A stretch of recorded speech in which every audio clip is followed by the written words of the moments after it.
O Copom, o Comitê de Política Monetária do Banco Central, decidiu manter a taxa básica de juros em 13,75% na primeira reunião do ano e sob o governo Lula. O presidente, por sinal, criticou a decisão e disse influenciar no crescimento do país. Para o presidente Lula, não existe nenhuma razão para manter a taxa tão alta e ele sinalizou rever a autonomia do Banco Central. Para falar sobre isso, conversamos agora com o diretor técnico do DIEESE, Fausto Augusto Júnior. Boa noite, Fausto. Tudo bem? Boa noite, Kaique. Boa noite a todos. Fausto, você está ouvindo a gente bem? Ouço bem. Você me ouve? Acho que fugiu o seu áudio para a gente. Eu ouço. Tá ouvindo? Então vamos lá. Explica para a gente o que significa essa autonomia do Banco Central, Fausto. Agora não ouço. Agora voltou.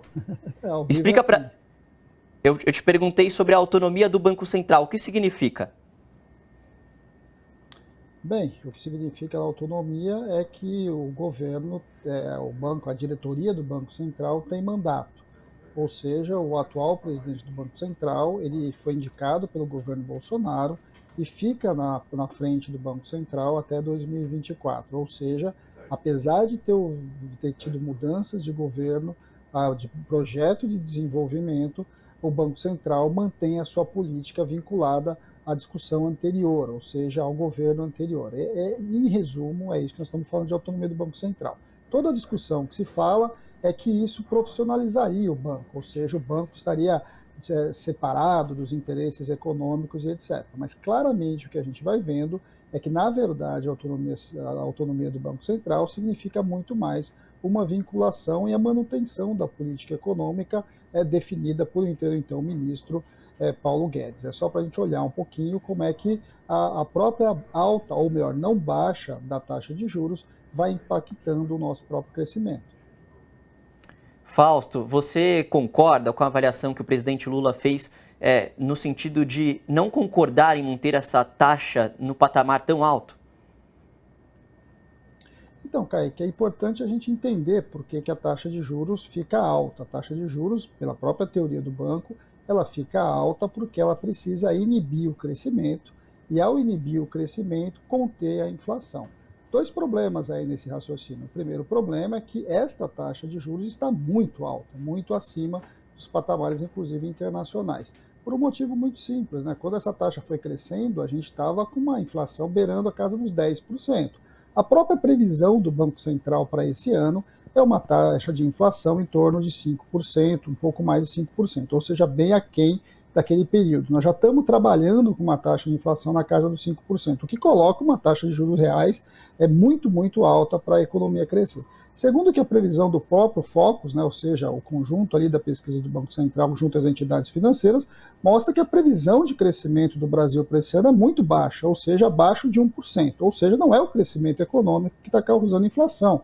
Ao contrário, nós sabemos que o maior problema da inflação no Brasil tem a ver com preços de alimentos e tem a ver com preço de combustível. E isso está vinculado à política tanto da produção de alimentos quanto à política de preços da Petrobras, que foram implementadas nos governos anteriores.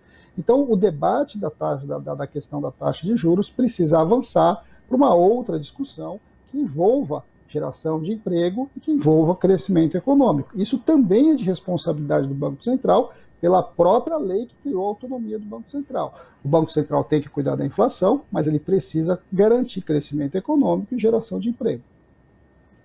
Certo. Há expectativas e previsão de quando essa taxa deve baixar? É muito difícil a gente saber. Na verdade, a taxa de juros já deveria estar caminhando para um patamar mais civilizado, ou seja, há espaços importantes para que ela se reduza. Agora, esta é uma decisão da atual diretoria do Banco Central. Agora, é importante que a gente lembre, né, acho que isso é fundamental, que as metas definidas, em especial a meta de inflação, é definida pelo Comitê Monetário Nacional. E o Comitê Monetário Nacional ele é composto por um conjunto de ministros, né? E esse comitê precisa necessariamente ser reformado. É importante que o ministro do Trabalho, que o ministro da Indústria, além do ministro da Fazenda e do ministro do Planejamento, façam parte desse comitê.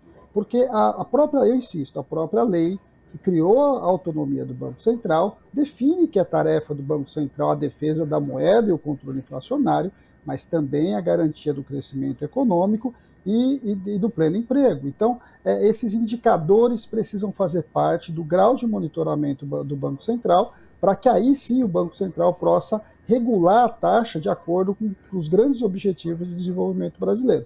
Qual é o problema? O problema é que ele é autônomo, e cabe então ao atual governo reestruturar o Comitê Monetário Nacional e dar novos faróis, novos indicadores, para que esse altere o rumo que hoje o Banco Central basicamente está preocupado com uma taxa de inflação que está longe do centro da meta, mas ela está em patamares razoáveis quando a gente olha o cenário econômico que a gente tem pós-pandemia.